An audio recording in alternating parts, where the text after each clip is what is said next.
find it. Okay, no problem. Good evening. Good evening. Okay, good. That's good. Okay, well, we want to welcome everybody here tonight. Nick is going to be teaching our class. We're talking about the kingdom again, right? Okay, the permanent kingdom.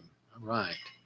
Very good. I'm excited to hear about that. 490 will be the first song this evening. I'll also lead a song toward the end. Is that the one we had first? Yeah. Okay. I thought that's what I put first. I did it the order you texted me. Thank you, sir. I appreciate that very much. One of my favorites. I don't know if that's true for any of you, but there's a whole background to this song that's really fascinating, but we don't have time to talk about it right now. There's a story behind the song, the hymn, yes. Well, it's a story about this man who lost family, that wrote this song. It's a tragic situation. But he had peace with God. When peace like a river attendeth my way, when sorrows like sea billows roll, whatever my lot, thou hast taught me to say, it is well. It is well with my soul. It is well with my soul. My soul. It is well. It is well with my soul. My sin, all the bliss of this glorious thought. My sin not in part, but the whole is nailed to the cross, and I bear it no more. Praise the Lord. Praise the Lord, oh my soul. It is well with my soul. With my soul. It is well. It is well with my soul. And Lord, haste the day when the face shall be sight, the clouds be rolled back as a scroll, the trump shall resound, and the Lord shall descend, even so. It is well with my soul. It is well. It is well with my soul. With my soul. It is well. It is well with my soul.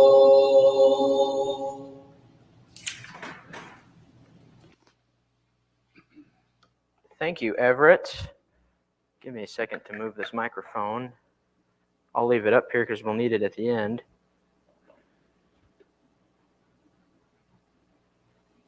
Hopefully that doesn't obstruct anyone's views. Thanks for being here, everybody.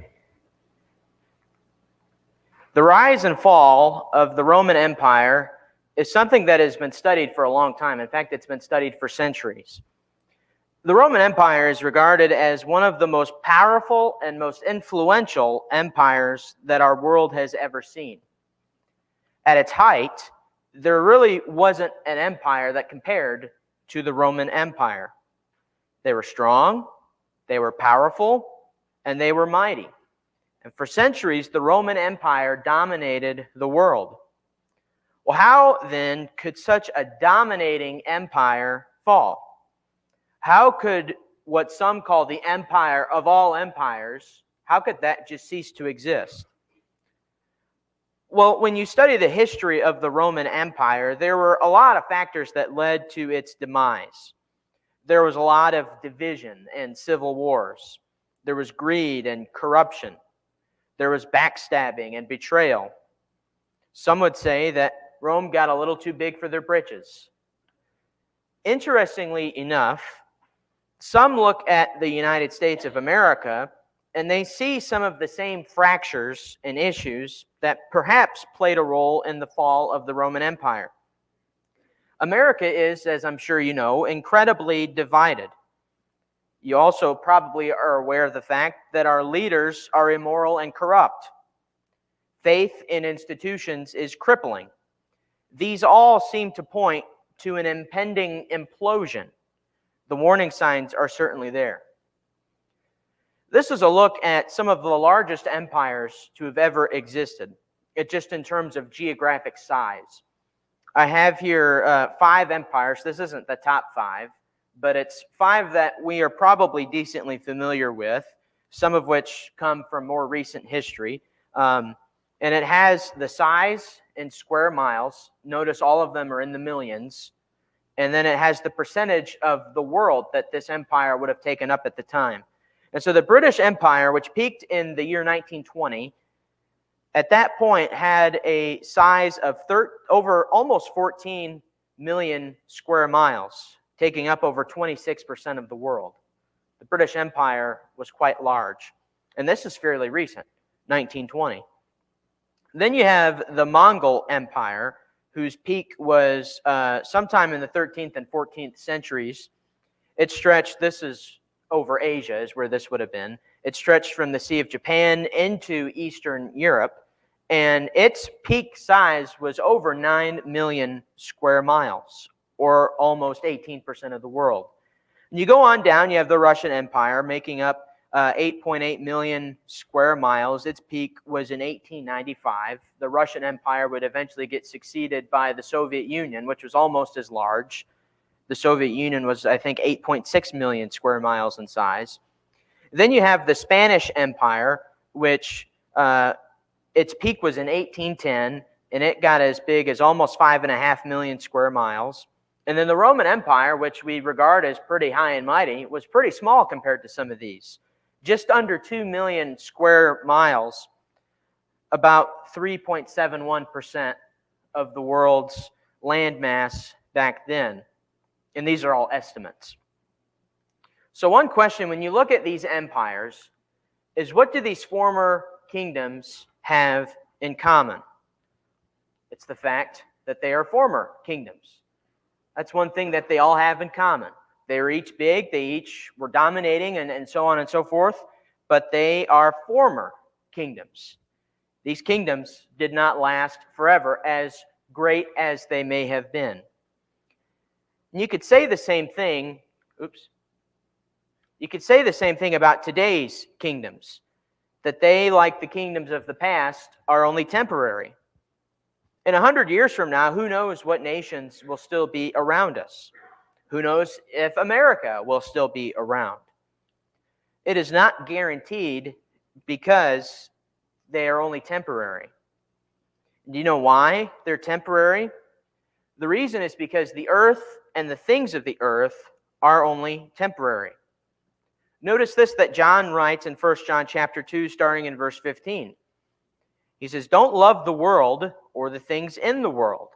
If anyone loves the world, the love of the Father is not in him.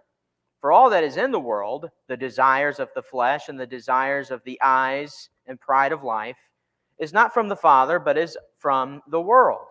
And the world is passing away along with its desires. But whoever does the will of God abides forever." Something interesting that John does when you read all of his writings, both in his gospel account and also his letters, 1st, 2nd, and 3rd John, he uses the word interchangeably to refer to a few different things. For example, in John 3:16, he says, "For God so loved the world that he gave his only begotten Son. The world there refers to the entirety of humanity in all of its existence. But the world, as he uses it in 1 John 2, refers to the desires of the flesh. That is what is in the world. And so in that sense, the world is contrasted with that which is spiritual. You have that which is physical contrasted to that which is spiritual. And so you see here how John is using this. He goes on to say, of course, that the world is passing away along with its desires. This is referring to that which is fleshly compared to that which is spiritual. It is passing away. We also know that the physical world around us is also passing away. We hear that every day with people who are obsessed with the climate change and all of that.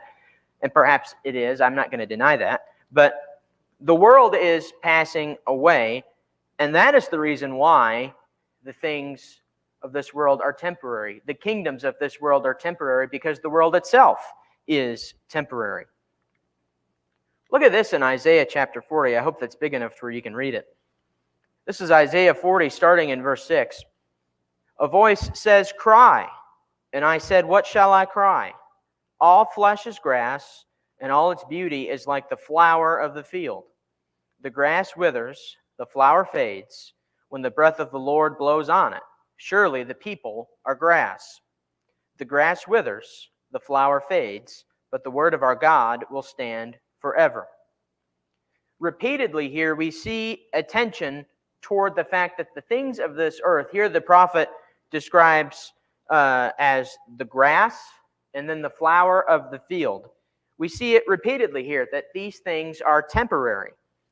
The grass withers and then the flowers fade. And yet here in this passage, we see that they're compared to flesh, to humanity, to us. Well, here lies the problem. Humanity is temporary just as the world is temporary. The kingdoms of earth are temporary because the earth and the people of the earth are temporary. One thing that's interesting when you think about the kingdoms of the past and even modern day kingdoms, empires, nations, so on and so forth, is they have a sort of head of state, a president, a prime minister, whatever you might want to think about. Well, they're just a person. Eventually, they will not be here anymore. And what's going to happen to the nation when that person goes away? What will happen to the United States when we have a new president at the beginning of next year? Well, there's a lot of discussion about that, depending on who gets put in and so on. What will happen if, say, Russia gets a new head of state? If Vladimir Putin steps away or something happens to him, what would happen to Russia? We don't know. We don't know what that would hold because Vladimir Putin has been in power for so long, it seems. The leaders are people. And the leaders are temporary, just as their kingdoms are temporary, just as the world itself is temporary. But we see that God's kingdom, which is the theme of what we've been discussing here this week during Reach Week, God's kingdom is not of this world. One of my favorite passages is this exchange that Jesus has in John chapter 18, where Jesus answers and he says, "My kingdom is not of this world. If my kingdom were of this world, my servants would have been fighting, that I might not be delivered over to the Jews. But my kingdom is not of, or not from, this world." And so we see Jesus here talking about this kingdom. He's not denying the fact that he's a king, nor is he denying that he has a kingdom. But what he's saying is that his kingdom is not of this world. This is not a physical kingdom. It's a spiritual one. If his kingdom was of this world, he'd have his subjects fighting on his behalf, as he says. His servants would be fighting. But his kingdom is not of this world. It's of the world that is to come. And so we see that God's kingdom is eternal, which stands in a large contrast to the kingdoms of the earth. We've seen them rise and fall over the years, and they will continue to rise and fall as time goes on. But God's kingdom is eternal. God's kingdom has risen up, and it will never fall. Consider this from Daniel chapter 2. This was our scripture reading on Sunday morning. And in the days of those kings, this is in the midst of a vision that the king of Babylon was having. He says, in the days of those kings, the God of heaven will set up a kingdom that shall never be destroyed, nor shall the kingdom be left to another people. In other words, it's not as if Assyria is going to come and take over Israel, and then Babylon takes over Assyria, and then Greece takes over Babylon, and then Persia takes over Greece. It's not like that. That's not how it's going to be. Nor shall the kingdom be left to another people. It shall break in pieces all these kingdoms and bring them to an end, and it shall stand forever. We see that the God of heaven will set up a kingdom, and we understand that that kingdom has been set up. Because it's been set up, it will never be destroyed, and it will stand forever, no matter who might be against it, no matter what forces may be against it. It will stand forever. Later in the book of Daniel, in Daniel chapter 7, this is the point where Daniel's prophecy turns from more narrative storytelling, right? You have the stories, say, of Shadrach, Meshach, and Abednego. You have the story of Daniel in the lion's den. But in chapter 7, it shifts. It shifts to more prophetic, and it shifts, in particular, it shifts more apocalyptic in nature. And we see in Daniel chapter 7, Daniel says, I saw in the night visions, and behold, with the clouds of heaven there came one like a son of man. That's a title that Jesus uses very frequently of himself. We'll see that in our Sunday morning class when we go through the Gospel of Matthew. There came one like a son of man, and he came to the Ancient of Days and was presented before him. And so Daniel is showing us this vision that he's having, and there is this Son of Man who comes before this Ancient of Days person. He goes on to say, to him, that him there is the Son of Man, to him was given dominion and glory and a kingdom, that all peoples, nations, and languages should serve him. His dominion is an everlasting dominion, which shall not pass away, and his kingdom one that shall not be destroyed. Notice that there is this Son of Man, and he's given this dominion and this glory. He's given this ruling power, and he's given a kingdom which he will rule over. And we see that his dominion is everlasting. It will not end. It will not pass on to someone else. And his kingdom is one that shall not be destroyed. It doesn't matter what forces come against it. It doesn't matter what army comes. It will stand forever, and it will not be destroyed. Consider the promise that God gave to David in 2 Samuel chapter 7. This is a promise that the Jews were very familiar with. This is a promise that they looked for, and this is a promise that we understand Jesus ultimately fulfilled. God tells David in 2 Samuel 7, starting in verse 12, when your days are fulfilled and you lie down with your fathers, I will raise up your offspring, or your seed after you, who shall come from your own body, and I will establish his kingdom. He shall build a house for my name, and I will establish the throne of his kingdom forever. There's this one who's coming from the seed of David, the offspring of David. And it's interesting because we understand that Solomon partially fulfills this prophecy, because Solomon is, of course, David's son. He does, of course, take the throne, and he does, of course, build the house of God, the temple. That's perhaps an initial fulfillment of this prophecy, but there is an eternal fulfillment as well. And that eternal fulfillment is Jesus. And we know that because Solomon didn't last on the throne forever. He reigned for about 40 years, and then he died, and then his son took his place, and his son kind of made a mess of things, which led to the division of the kingdom and all of that. But we know that Solomon isn't the ultimate fulfillment of this. There's one coming who would be. And the Jews knew this. They were looking for this son of David figure who would come and who would rule forever, who would reestablish the kingdom of Israel as they understood it. And we know that this, of course, is Jesus. And God goes on to tell David in verse 16 of that chapter, your house and your kingdom shall be made sure forever before me, and your throne shall be established forever. Jesus fulfills this. Jesus is the eternal king. His kingdom is forever. His throne endures. Consider this also from Matthew chapter 16. This is a great chapter. It's a great chapter because it seems, if you're reading this for the first time, it seems as if Peter, the one who's been so outspoken among the others, the one who perhaps speaks a little too soon, needs a little more time to think, he finally seems to get it right. Jesus is asking his disciples, well, who do the people say that the Son of Man is? And they say Elijah, Jeremiah, one of the other prophets. And then he says, well, who do you say that I am? And Peter rises up among the others and he says, you are the Christ, the Son of the living God. And there's this great moment that Peter has with Jesus. And Jesus tells him, you're Peter now. He was Simon, now he's Peter. He is the rock. That's what the word Peter means, or the name Peter. He says, you are Peter, and on this rock I will build my church. Notice, by the way, that it's one church. It's singular. And he says, the gates of hell or Hades shall not prevail against it. Not even the gates of hell will prevail against this church. And we understand that the church is the kingdom. Not even the gates of hell will prevail against Jesus' church and against Jesus' kingdom.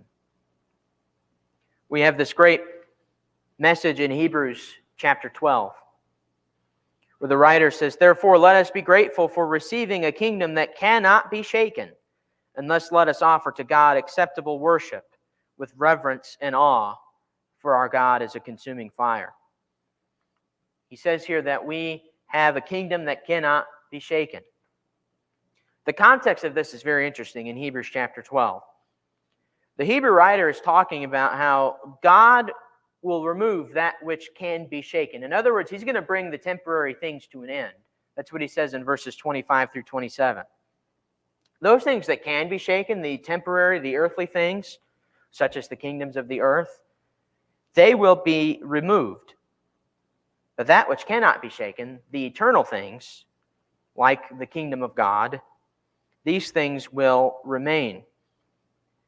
And so we have received a kingdom that cannot be shaken. And the reason for that, the reason that God's kingdom is permanent or that it is eternal is because God himself is eternal. Contrast this with the kingdoms of the earth. The earth is temporary, the kingdoms are temporary, the monarchs over those kingdoms are all temporary. They all die one way or another, but not with God's kingdom. God's kingdom is eternal because God himself is eternal. There's a lot of great verses you could turn to in looking at the permanence of God. I guess that's a word. Go back to Isaiah 40, where the prophet says, have you not known? Have you not heard? The Lord is the everlasting God, the creator of the ends of the earth. He does not faint or grow weary. His understanding is unsearchable. Isaiah makes it plain here in this oracle that the Lord, Jehovah, is the everlasting God. To be everlasting means he's the beginning and the end. He stretches across all time. And the only God that we could say that of is Jehovah. The Lord is the everlasting God. He is the creator. He's the creator of all things, the author of life itself. And he does not faint or grow weary. He doesn't get tired. Imagine that, huh? Not getting tired, not growing faint or growing weary. And we know from this that his understanding is unsearchable. Consider this also from Psalm 90. This is supposedly a psalm of Moses. And it says in verse 2, before the mountains were brought forth, before things were created, before the mountains were brought forth, or ever you had formed the earth and the world, from everlasting to everlasting, you are God. Think about Genesis 1 and verse 1, very first words of our Bible. In the beginning, God. In the beginning, God. He's there. We understand that he has always been there. He exists outside of time. God created time. He is eternal. And so we see, with regards to the permanent kingdom, that the kingdoms of earth are temporary because the earth itself is temporary. We understand that the earth is more or less a ticking time bomb. That's how scientists understand it. Eventually, the earth will be destroyed, and the Bible even tells us that. We read in places about how the earth will be burned up at the end and so on. The earth is temporary, and we understand that the people of the earth are also temporary. Leaders rise up and they come down. But we see that God's kingdom is eternal because God is eternal. So what does this mean for us? How do we respond in light of such a kingdom? You may remember in years past, recently, when a certain political leader, and it's been true of multiple, so when a leader gets put into office and people threaten to leave and go to another country because they don't like how things are in their nation, in their part of the world. Well, there's a greater kingdom that we can all be a part of, the permanent kingdom that belongs to God. So how do we respond to this in light of the fact that there is an eternal kingdom out there and there is an eternal king? CJ spent a lot of time in Matthew chapter 6 yesterday, and he was cramping my style, not just because of this class, but because of my Matthew class. I like to give him a hard time, especially because he's not here. I know he's listening. But in Matthew 6, there's a lot in terms of how people of the kingdom are to act. And that was the point of CJ's lesson.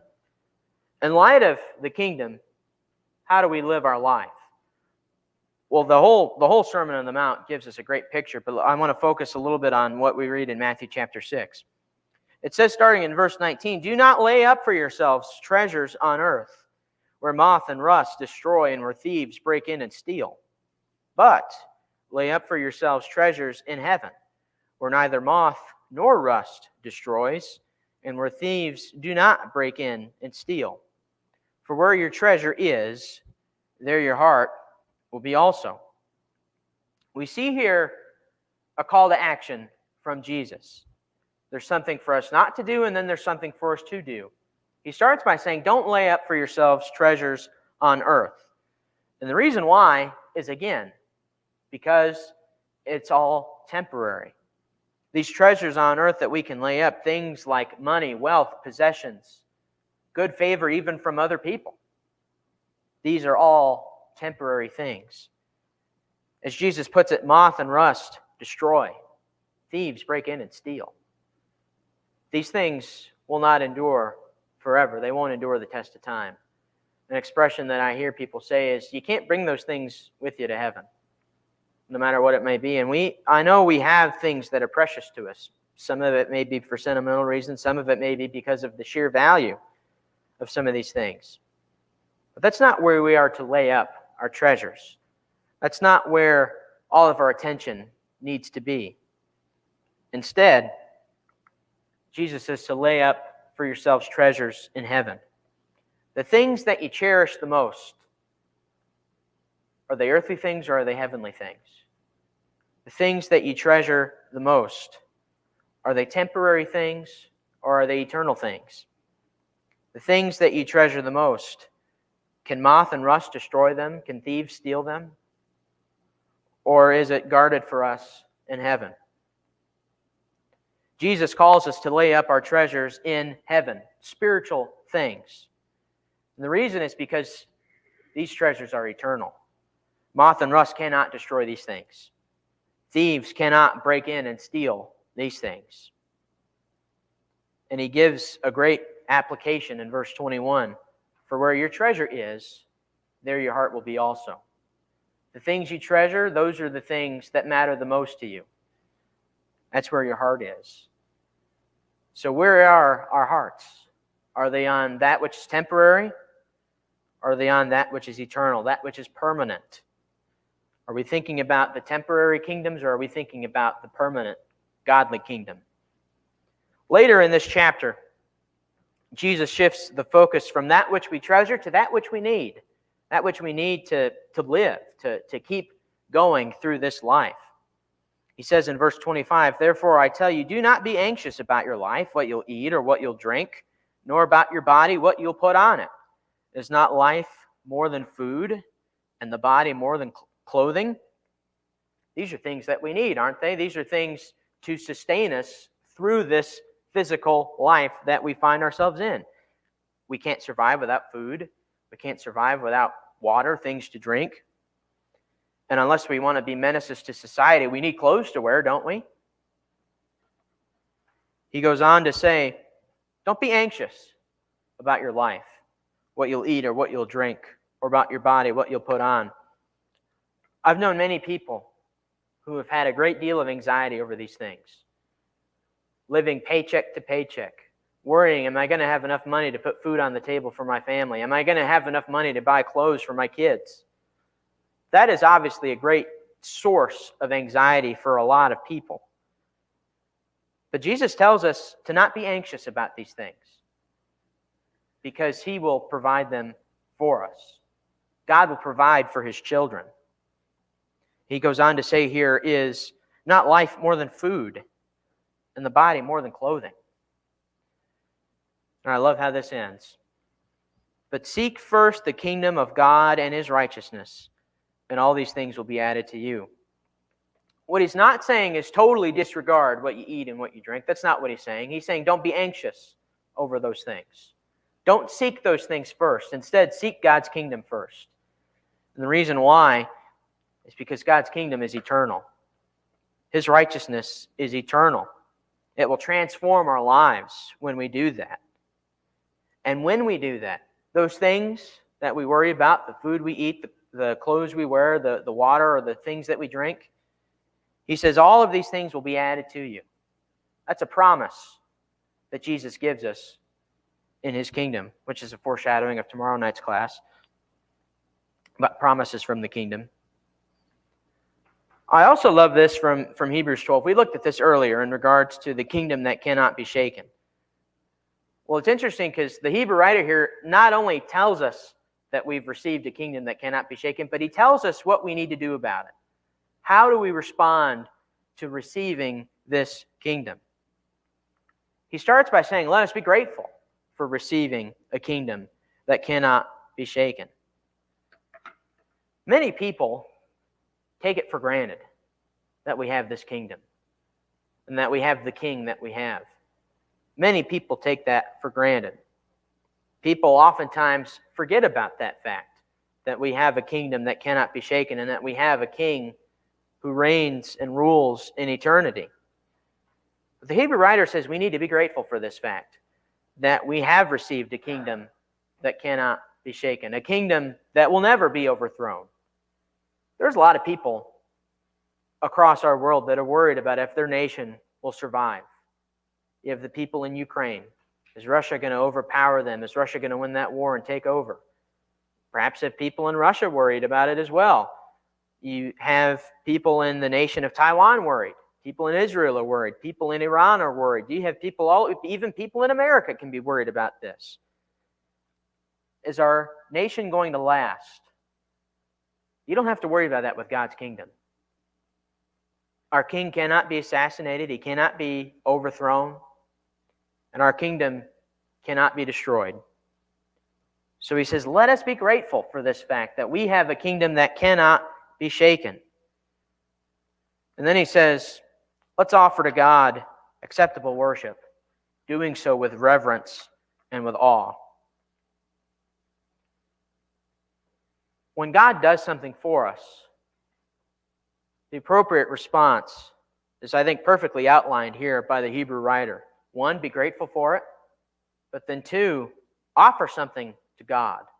And I know comparatively we can't give much to God that He doesn't already have.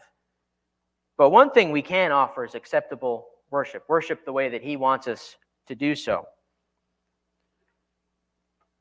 And so we offer this acceptable worship. But it's not just the worship we offer, it's how we offer it. What's our mindset as we offer it? He says to do so with reverence and with awe. To have that reverence is to have a sense of seriousness to it. To take it seriously, to not take it lightly. And to do so with awe is to do so in light of knowing how powerful God truly is and how small we are in comparison. Doing so with reverence and with awe is often neglected, Even in churches of Christ, it's often neglected. You have some people sometimes who are up leading worship in whatever capacity that is, whether it's prayers or song leading or even preaching. And you may sometimes notice a lack of reverence. But it's not even with the leaders, it's with the participants, people sitting in these pews. Do we have the reverence that we're called to have when it comes to our acceptable worship? And is our worship acceptable if it's not with reverence and awe? I would argue that it's not. We need that reverence and we need that awe in our worship. That is how we respond to this kingdom, this eternal, this permanent kingdom. We show our gratitude for it. We worship God, our King, for it. That's all I have tonight. What comments or questions do you have?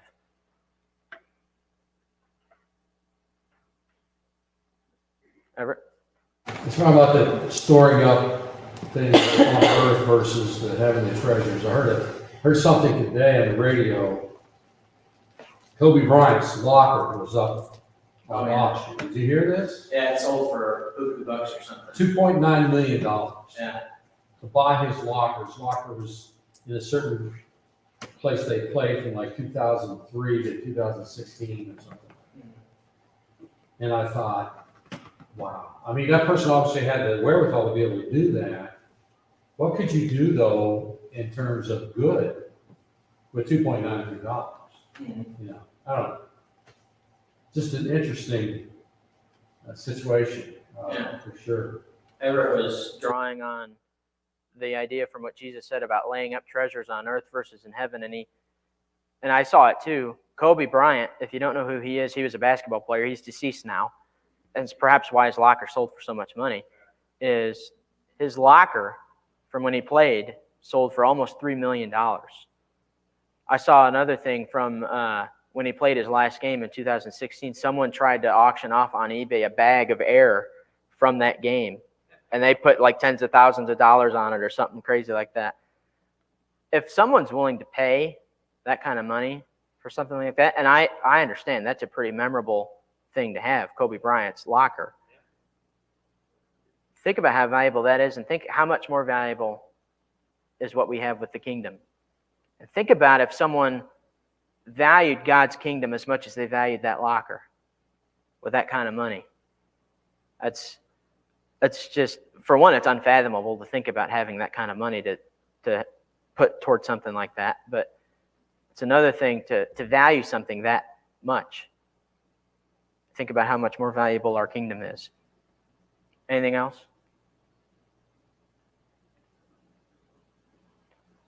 Jim? The point that you made from the Hebrews, that there's so many things that are shaken and they crumble.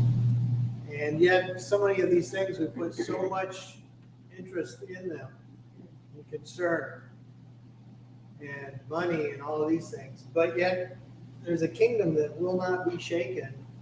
And sometimes we minimize that and don't give it the gratitude that we should. And then the worship with reverence, because it's a kingdom that is not going to be shaken or taken away. It's just an amazing thought. I'm really glad you brought that up.